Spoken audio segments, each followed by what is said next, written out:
Perkenalkan, nama saya Patricia Karina, biasanya dipanggil Karin. NIM saya 2396340. Saya dari Prodi Ilmu Komunikasi, asal saya ini dari Kutai Barat, Kalimantan Timur, dan usia saya saat ini 19 tahun. Saya pribadi belum pernah menjadi seorang pemimpin, tapi jika saya menjadi pemimpin, saya bakal memilih organisasi sosial masyarakat. Saya pribadi bakalan fokus sama 3 hal utama, yakni pemberdayaan komunitas, transparansi, dan juga kolaborasi. Untuk yang pertama, saya bakal membahas pemberdayaan komunitas. Saya percaya bahwa organisasi sosial kemasyarakatan punya tujuan untuk membantu meningkatkan kualitas hidup masyarakat. Maka dari itu, saya akan berusaha untuk memberdayakan anggota dan masyarakat sekitar melalui pelatihan, pembelajaran, terus pembagian ilmu, lalu juga pemanfaatan sumber daya lokal. Lalu saya mendorong masyarakat untuk berpartisipasi aktif dalam pengambilan keputusan yang berkaitan dengan mereka. Jadi mereka punya peran penting dalam perubahan yang terjadi. Lalu yang kedua, saya bakal membahas transparansi. Organisasi harus menjalankan operasional dengan terbuka kepada publik dan anggotanya. Setiap langkah yang diambil akan selalu disertai dengan penjelasan yang jelas mengenai tujuan, proses, serta alokasi dana yang digunakan. Jadi transparansi ini akan membangun kepercayaan dan menghindari potensi penyalahgunaan wewenang. Lalu yang ketiga adalah kolaborasi. Kerjasama dengan berbagai pihak, baik lembaga pemerintah, sektor swasta, maupun masyarakat, sangat penting untuk mencapai tujuan sosial yang lebih luas. Saya akan mendorong sinergi antara berbagai pihak, mengedepankan komunikasi yang efektif, lalu memastikan bahwa setiap inisiatif yang diambil melibatkan banyak perspektif dan juga kontribusi. Melalui pendekatan ini, saya harap organisasi sosial kemasyarakatan dapat memberikan dampak yang besar dan berkelanjutan bagi warga yang membutuhkan. Lalu untuk nama organisasi yang saya rencanakan adalah Yayasan Pemberdayaan Masyarakat Kalimantan Timur. Alamatnya ada di Jalan Merdeka nomor 15 RT 3 RW 2 Kelurahan Samarinda Ilir, Kecamatan Samarinda Kota Samarinda, Kalimantan Timur, Indonesia. Jenis usaha kami organisasi sosial kemasyarakatan yang bergerak dalam pemberdayaan masyarakat, pelatihan keterampilan, dan juga peningkatan ekonomi lokal. Lalu untuk jasa yang kami berikan, yang pertama adalah pelatihan keterampilan kerajinan tangan. Yaitu di sini kami melatih agar masyarakat itu bisa kreatif, seperti membuat anyaman bambu, kerajinan kayu, perhiasan dari manik-manik lokal, dan sebagainya. Lalu yang kedua ada program pembinaan usaha mikro. Fasilitasi pelatihan untuk usaha kecil dan menengah UMKM yang berfokus pada pertanian, perikanan, dan kerajinan lokal. Yang ketiga itu ada pusat layanan masyarakat. Jadi memberikan layanan kesehatan dasar, lalu edukasi kesehatan kepada masyarakat di pedesaan atau daerah yang sulit dijangkau. Jadi yang keempat adalah pembangunan infrastruktur desa. Jadi di sini kami itu membantu buat pengembangan pembangunan infrastruktur desa di desa-desa. Lalu ada visi dan misi organisasi. Untuk visi itu kami menjadi organisasi terdepan dalam pemberdayaan masyarakat Kalimantan Timur yang mandiri, sejahtera, dan berkelanjutan.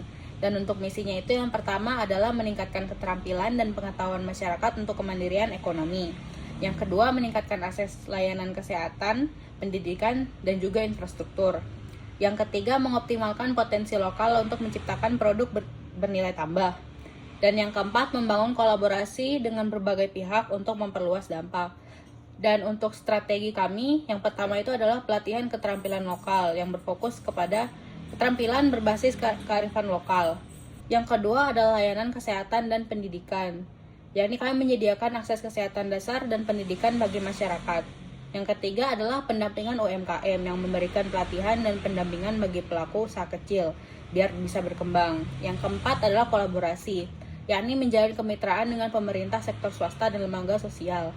Dan yang terakhir adalah pemanfaatan teknologi, meningkatkan akses pasar dan pendidikan melalui platform digital.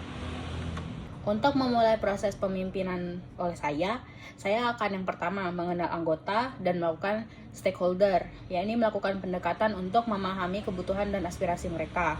Lalu yang kedua, menetapkan visi dan misi yang jelas, mengkomunikasikan tujuan jangka panjang dan langkah-langkah terukur. Yang ketiga adalah membangun tim yang solid, memilih individu yang tepat, dan mendorong kolaborasi. Dan yang keempat, memberikan teladan, menunjukkan integritas, kerja keras, dan etika melalui tindakan. Yang kelima adalah evaluasi dan penyesuaian. Secara berkala, mengevaluasi kemajuan dan melakukan penyesuaian. Dan yang terakhir, nomor 6, menghargai kontribusi, mengapresiasi setiap usaha anggota untuk menjaga semangat tim. Dengan langkah-langkah ini, saya bertujuan menciptakan lingkungan yang kolaboratif dan mencapai tujuan organisasi secara efektif. Lalu untuk menjelaskan kepada anggota agar bisa mencapai visi dan misi, saya yang pertama akan melakukan komunikasi yang jelas, yakni menyampaikan visi dan misi dengan bahasa yang sederhana dan mudah dipahami oleh semua orang. Yang kedua adalah menunjukkan manfaat bersama, yang dimana ini menjelaskan bagaimana visi dan misi menguntungkan mereka secara pribadi dan bersama. Yang ketiga, menghubungkan tugas dengan tujuan, mengaitkan setiap tugas dan dengan pencapaian visi dan misi. Yang keempat, yaitu keterlibatan anggota, mendorong partisipasi aktif dalam perencanaan dan pengambilan keputusan. Yang kelima adalah memberikan dukungan, menyediakan pelatihan, sumber daya dan dukungan yang diperlukan. Dan yang terakhir adalah motivasi dan evaluasi, yakni memberikan umpan balik dan melakukan evaluasi berkala untuk memastikan kemajuan. Dengan cara ini anggota pasti termotivasi dan terhubung dengan tujuan organisasi. Untuk menghadapi masalah baik dari internal maupun eksternal, saya akan menggunakan beberapa pendekatan, yakni yang pertama, identifikasi masalah secara jelas. Jadi langkah pertama adalah mengidentifikasi akar masalah, baik yang berasal dari dalam, internal maupun yang luar, ini eksternal. Misalnya jika ada konflik antar anggota, saya akan mencari penyebabnya, apakah karena komunikasi yang kurang atau perbedaan pendapat. Jika masalah eksternal seperti perubahan kebijakan pemerintah, saya akan tetap menganalisis dampaknya terhadap organisasi. Yang kedua adalah pendekatan terbuka dan kolaboratif. Saya akan melibatkan semua pihak terkait dalam mencari solusi, memastikan setiap orang dapat menyuarakan pendapatnya. Contohnya saja, jika ada ketidaksepakatan dalam tim, saya akan mengadakan diskusi terbuka untuk mencari titik temu. Yang ketiga adalah fokus pada solusi, bukan blaming. Saya akan lebih fokus pada penyelesaian masalah daripada menyalahkan pihak tertentu. Yang keempat adalah evaluasi dan tindakan yang tepat. Setelah solusi ditemukan, saya akan mengambil langkah-langkah praktis dan mengimplementasikan perubahan yang diperlukan. Yang kelima adalah pemantauan dan penyesuaian. Setelah solusi diterapkan, saya akan terus memantau hasilnya dan siap untuk melakukan penyesuaian jika masalah muncul lagi. Contoh untuk masalah internalnya seperti konflik antar anggota tim yang berdampak pada produktivitas. Solusinya, mengadakan pertemuan untuk membahas masalah dan mencari solusi bersama. Dan untuk contoh masalah eksternal, ini perubahan regulasi pemerintah yang mempengaruhi operasional. Solusinya beradaptasi dengan kebijakan baru dan menghubungi pihak terkait untuk mendapatkan penjelasan lebih lanjut. Dengan itu, pendekatan ini masalah dapat dihadapi dengan konstruktif dan diselesaikan dengan efisien. Untuk memimpin organisasi sosial kemasyarakatan ini, saya akan memilih gaya kepemimpinan demokratis. Gaya kepemimpinan ini menekankan pada partisipasi aktif anggota dan masyarakat dalam pengambilan keputusan, serta menjunjung tinggi kolaborasi dan komunikasi dua arah. Dengan gaya ini, setiap suara dianggap penting dan keputusan diambil secara bersama-sama dan mempertimbangkan berbagai perspektif. Alasan saya memilih gaya ini adalah untuk menciptakan rasa kepemilikan yang lebih besar dari anggota terhadap organisasi, serta memastikan bahwa keputusan yang diambil mencerminkan kebutuhan dan aspirasi masyarakat secara langsung. Selain itu, gaya kepemimpinan demokratis juga mendorong rasa tanggung jawab bersama yang sangat penting dalam organisasi sosial kemasyarakatan.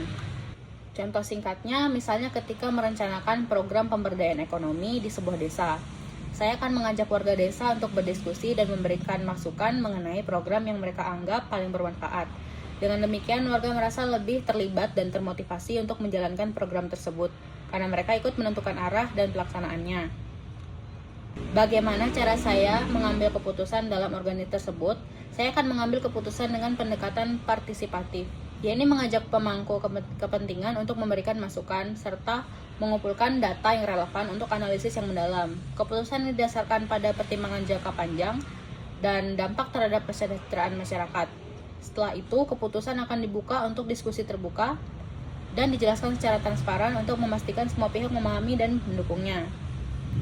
Hal-hal yang akan saya implementasikan dalam kehidupan sehari-hari setelah belajar kepemimpinan adalah saya akan mengimplementasikan prinsip memberdayakan orang lain, komunikasi terbuka dan jujur, mengambil keputusan yang matang, inklusif, serta tetap fleksibel dalam menjalani perubahan. Tujuannya tuh agar dapat memimpin diri sendiri juga orang lain dengan lebih efektif dalam kehidupan sehari-hari.